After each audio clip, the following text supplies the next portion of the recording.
안녕하세요. 네, 안녕하세요. 반갑습니다. 네, 반갑습니다. 오늘 우리 유튜브 채널 통해서 시청하고 계신 분들도 계시고요. 또 아침마당 청취하고 계신 분들도 계실 텐데요. 간단히 소개 인사 부탁드리겠습니다. 네, 이 자리에 이렇게 초대해 주셔서 너무 감사하고요. 어, 저는 네 가지 정도로 저를 소개할 수 있을 것 같은데요. 첫 번째로는 말씀하신 대로 기독교 신학자이고요. 또 두 번째로는 미국 장로교회 목사입니다. 그리고 세 번째로는 평화 생태 운동을 하는 운동가라고 할 수 있겠습니다. 그리고 네 번째로는 제가 스스로 연구하고 책을 쓰는 연구자 겸 작가라고 할 수 있겠습니다. 이렇게 네 가지 정도로 설명을 드리면은 한 제 75% 정도는 설명을 드릴 수 있는 것 같아요. 네. 나머지 25% 정도는 아직 제가 하나님과의 관계 안에서 찾아가고 있는 중이라고 말씀을 드릴 수 있겠습니다. 네, 멋진 소개 감사드립니다. 네, 제가 어떤 이제 기사를 쓰여져 있는 기사를 읽었는데요.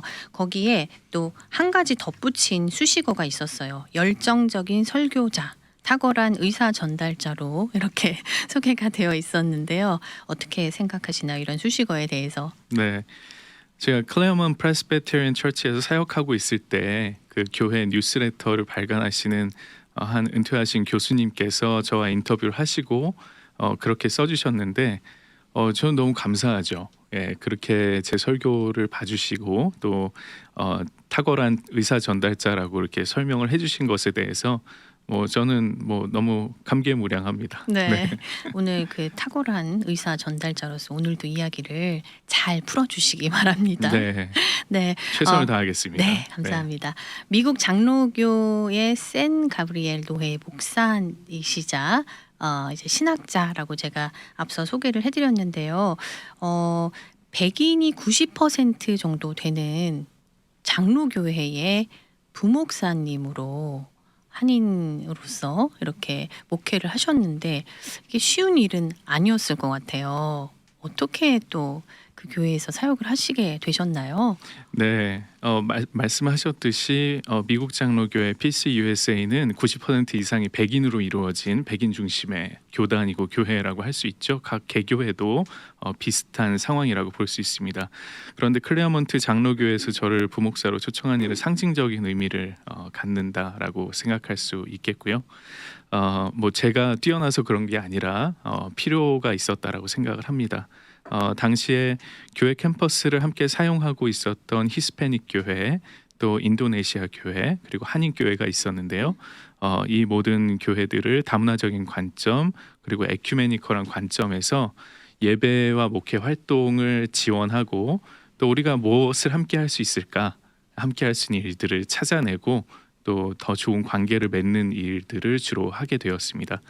그리고 성인 교육 프로그램은 이제 학기별로 커리큘럼을 만들어서 네. 제가 직접 티칭하기도 하고 또는 주변에 계신 목사님이나 선교사님들 또 신학자분들을 초청해서 간담회를 여는 식으로 그렇게 진행을 했었습니다. 네. 그리고 제가 앞서서 소개해 드렸지만 이제 최근에 파사데나 장로교회에서 헤드 어소시에이트 패스터로서 다문화, 교차문화 목회를 하셨다. 이렇게 소개를 해 드렸어요. 서로 다른 언어, 문화를 가진 스페인, 또 영어, 한국어 세 문화가 이렇게 하나가 되는 게 쉽지 않았을 것 같은데 어떠셨나요? 맞습니다. 말씀하신 대로 굉장히 쉽지 않고 어려운 일이었다고 생각이 듭니다. 그래서 저희 교회는 그렇게 세 개의 언어를 사용하는 회중들이 함께 모여서 한 몸으로 하나의 교회를 이루고 함께 사역을 해 나갔었는데요.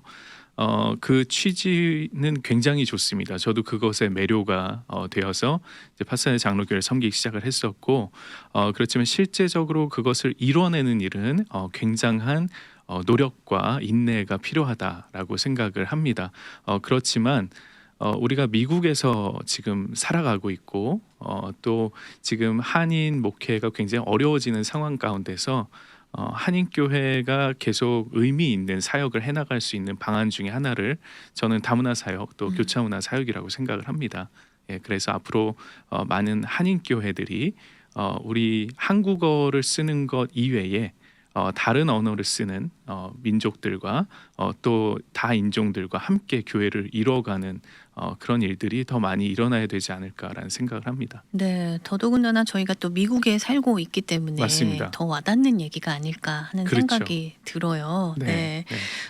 그리고 재작년이었죠. 2021년 포스트 팬데믹 메타 교회가 온다라는 책을 내셨잖아요. 네, 네. 네, 어떤 책인가요? 요즘에 포스트 팬데믹 시대의 교회가 나아가야 할 방향에 대해서 많은 사역자분들이 고민하고 계실 텐데요. 네, 포스트 팬데믹 메타 교회가 온다라는 책을 제가 처음에 생각을 한 이유는요. 당시에 이제 팬데믹 시기에 우리 교회와 또 신앙인들이 어떻게 해야 될지를 잘 모르고 많이 혼란스러운 상황에 빠져 있었던 것 같아요. 그래서 신학자로서 또 목사로서 제가 해야 될 일이 무엇인가라는 생각을 하면서 이 책을 집필을 하게 됐습니다. 그래서 코비드 19으로 인해서 이미 거대한 변화는 시작이 되었고 기존의 변화는 더 빨라지게 됐죠. 네. 이러한 시대에 우리 교회는 어떠한 방향으로 나아가야 될까라는 문제 의식을 가지고 책을 집필하게 됐습니다. 그래서 팬데믹의 역사적 의미에서 살펴보면 이 흑사병, 천연두, 스페인 독감 등의 예를 통해서 이 팬데믹을 겪은 인류는 포스트 팬데믹 시기에 더욱더 진취적인 생각을 하고 진취적인 선택을 했다는 것을 우리가 배우게 됩니다. 네. 그래서 앞으로 이 포스트 팬데믹 시기에는 우리 교회뿐만 아니라 사회 모든 분야에서 이런 기존에 생각지 못했던 새로운 변화들을 이끌어내는 많은 진취적인 사람들이 나오게 될 것이다 라고 생각을 합니다. 그러한 상황 가운데서 우리가 어떻게 이 포스트 팬데믹 교회를 의미 있게 만들어갈 수 있을 것인가에 대한 제 생각을 네. 담은 책입니다. 네. 네. 이 책을 이제 내시고 나서 베스트셀러로도 등극이 됐었던 네. 적이 있다고요. 네. 네. 그 한국에 이제 리디북스라는 이북 사이트가 있습니다. 네. 네, 거기에서 10월 첫째 주 베스트셀러 1위 종교 부분에서 1위가 돼서 너무 감사하고 놀랐습니다. 네. 근데 그 다음 주에 바로 내려왔어요. 한 주만 이렇게. 네, 한 주만 반짝. 네. 한 주가 된 것도 어딘가요? 아, 네. 그렇죠, 박사님. 네. 근데 어디 가서 제가 베스트셀러 작가입니다 이렇게 소개는 못 하겠더라고요. 네. 네. 근데 이 책이 이제 나오고 난 다음에 많은 분들이 또 관심을 가져주시고 또 초청해서 강의를 좀 해주세요 하는 문의도 속속이 생겨나셨을 것 같아요. 어떠셨어요? 네네. 특히나 이제 그 코로나가 약간 잠잠해지면서 많은 분들이 이 포스트 팬데믹 교회는 어떠해야 하는가, 어떠한 목회적인 방향성을 가지고 나아가야 하는가를 많이 고민하시고 생각하고 계신 것 같아요. 그래서 최근에 많은 분들이 더 연락을 주시고 있고 네. 교단이나 혹은 교회들에서 많은 연락을 주셔서 제가 시간이 되는 한 최대한 노력을 하면서 강의를 하고 있습니다. 네. 네. 사실 제가 박사님이라고 지금 호칭을 부르고 있기는 하지만 목사님이기도 하시고요. 그리고 원래는 프로필을 보니까 서울대 경제학과를 나오셨어요. 네. 네, 공부를 엄청 잘하셨나 봐요. 그 시험을 좀 잘 본 거죠. 아. 네. 공부를 잘했다기보다는 저는 그 서울대 농경제사회학부에서 경제학사를 했습니다. 경제학을 네. 전공을 했고요. 공부를 열심히 하려고 노력은 했는데 쉽지는 않았습니다. 예. 근데 일단은 서울대를 이제 합격해서 들어갔을 때 저희 부모님께서 많이 기뻐해 주셨죠. 네. 당연했을 것 같습니다. 그런데 네. 그 시험 준비를 하느라고 정작 어떤 공부를 하고 싶은지에 대해서는 별로 생각을 못했던 것 같아요. 네. 많은 한국 고등학생들이 비슷할 텐데요. 네네. 예. 근데 이제 서울대 경제학과를 진학을 하셨을 때에는 어떤 그래도 진로가 나는 이쪽으로 좀 길을 가보고 싶다라고 했던 그런 꿈이 있으셨을 것 같거든요. 어떠셨어요? 예. 처음에는 이제 그런 생각을 가지고 갔죠. 근데 제가 농경제사회학부에서 경제학을 공부하면서 '아 경제학은 수학이구나.'라는 것을 좀 깨닫게 됐고요. 네. 경제학을 공부하는 건 참 무척 어려운 일이구나. 또 알게 됐고 또 우리가 이름 들어서 알고 있는 경제학자들은 모두 다 천재구나라는 사실을 깨닫게 됐습니다. 네. 그래서 제가 또 경제학을 그렇게 좋아하지 않는다는 것을 알게 됐어요. 아. 네. 근데 또 대학 시절에 도서관에서 거의 사시다시피 하시면서 손에 잡히는 대로 책을 다 읽으셨다고요. 주로 네. 어떤 책이 그렇게 손에 잡히던가요? 네.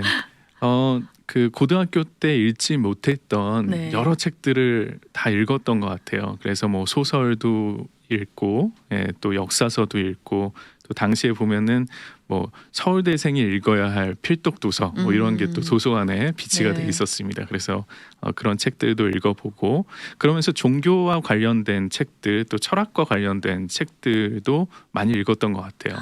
그래서 전공 과목을 다 듣고 나서 네. 특히 교양 수업들을 제가 공부하는 분야와는 상관없는 그런 과의 수업들을 들어보려고 노력을 했어요. 그래서 뭐 서양 음악의 이해, 네. 서양 미술의 이해, 또 뭐 종교학의 이해, 또 현대 기독교의 이해, 또 철학 수업 이런 것들을 이제 들으면서 네.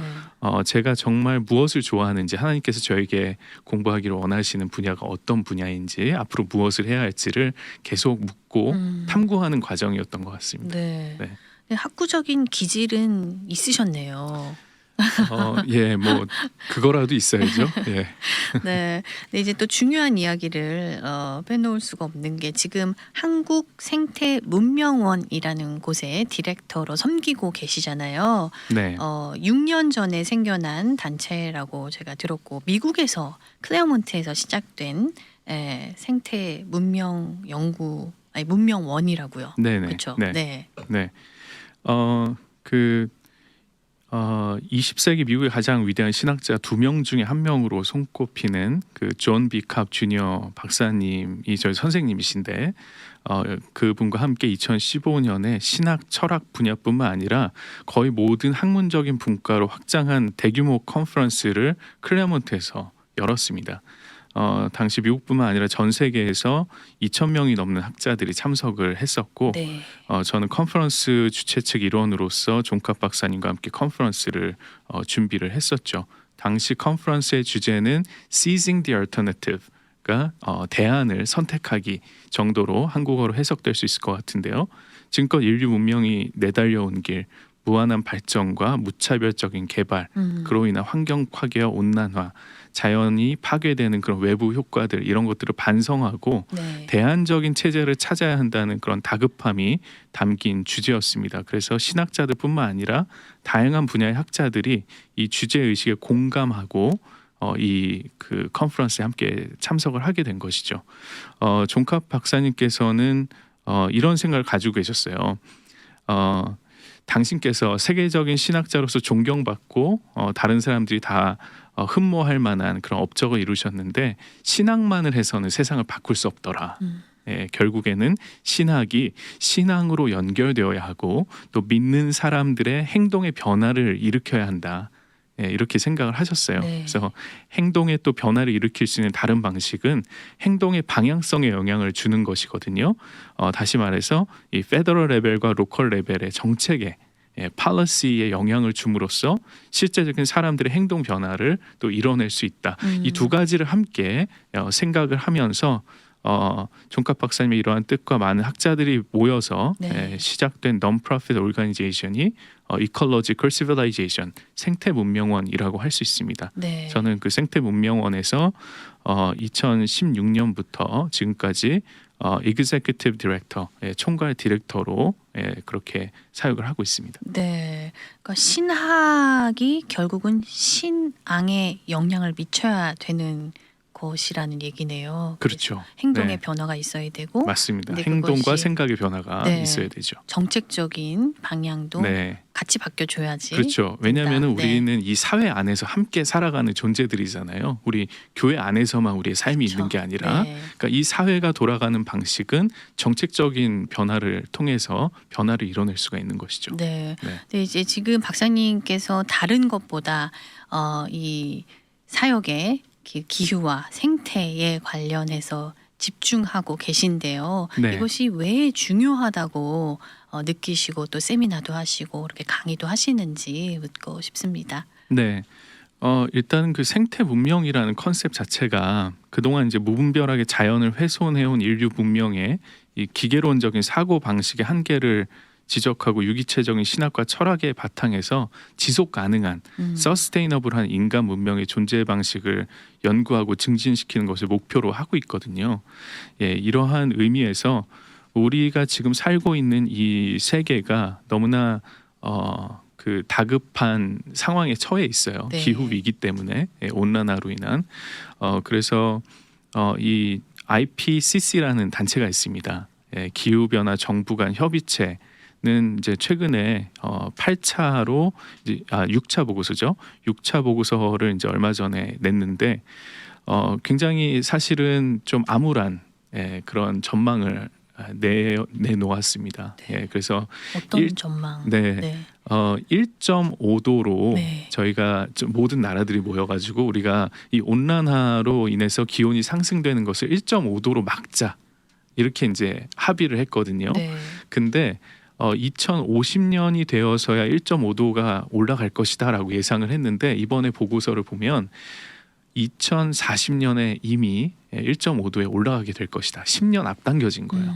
그러니까 우리가 생각하고 예상하는 것보다 온난화의 속도가 훨씬 빠르다라는 것이죠. 네. 예, 이 지구 온난화가 지금은 우리 삶의 피부에 와닿지 않는다라고 생각하실 수 있는데 사실 우리가 미국에 살면서도 많이 겪어왔습니다. 네. 이 서부에 기록적인 가뭄과 폭염이 네. 있었죠. 네. 그리고 동부 쪽에는 예상치 못한 허리케인들과 또 장마 또 플러드 홍수가 있었습니다. 네. 예, 이러한 것들 우리가 지금 실제적으로 겪고 있는 상황인 것이죠. 네. 네. 정말 천재지변과도 같은 그렇죠. 네. 천재지변인데 갑자기 일어나는 것이 아니라 천천히 일어나고 일어나고 있는 것이죠. 있는, 네. 그렇지만 우리 생각보다 훨씬 빠르게 진행이 되고 있다는 것이 참으로 무섭고 안타까운 점이죠. 네. 네. 그렇다면은 우리가 지금 청취하고 계신 우리 청취자분들 또 저를 비롯하여 어떻게 좀 바뀌어야 될까요? 네.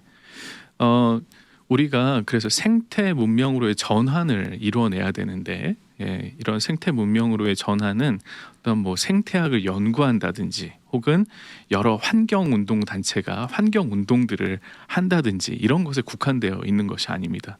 그러니까 인류가 지금껏 살아온 하나의 문명으로서 집단적인 인간 사회 관점에서 이것을 바라보고 사회적이고 역사적이고 철학적이고 종교적인 그런 사고의 시스템의 변화를 통해서 문명의 패러다임 전체를 바꿔내는 일들을 우리가 해야 되는 것이죠. 그래서 물론 우리 개인적인 삶의 영역에서는 네. 우리가 최대한 온실가스를 적게 배출할 수 있는 그러한 삶의 방식을 택하는 것이 도움이 되겠죠. 네. 그리고 그거를 훨씬 넘어서서 어떤 산업 부분이라든지 전체적인 우리 사회가 이렇게 구성되어 있는 방식 자체의 변화가 필요한 것이죠. 대량 생산, 대량 소비의 사회에서 이제는 벗어나야 되는 시기가 된 것이죠. 네. 네. 뭐 일단은 교회에서 점심 식사를 할 때도 일회용품을 많이 쓰잖아요. 네, 네, 그런 것부터 줄여 나가는 것도 좋은 방법이죠. 맞습니다. 네. 네, 일회용품을 덜 사용하고 또 여러 가지 물건들을 좀 더 오래 사용하고 네. 또 그 유스드 용품들을 또 사용하고 새 것을 늘 계속 사기보다는 네. 이미 있는 물건들을 잘 활용하는 그런 것들도 필요하겠고요. 네. 또 이제 자동차를 운전할 때 좀 전기. 예, 네. 전기 자동차를 우선적으로 사용을 한다든지 그런 여러 가지들을 생각할 수 있을 겁니다. 네. 박사님 정말 공부도 많이 하시고 연구도 많이 하셔서 이야기를 쭉 많이 해주셨는데, 근데 MDB는 샌프란시스코 티올로지컬 세미나리에서 공부를 또 하셨어요. 네. 어떻게 또 샌프란시스코로 다시 가셨는지.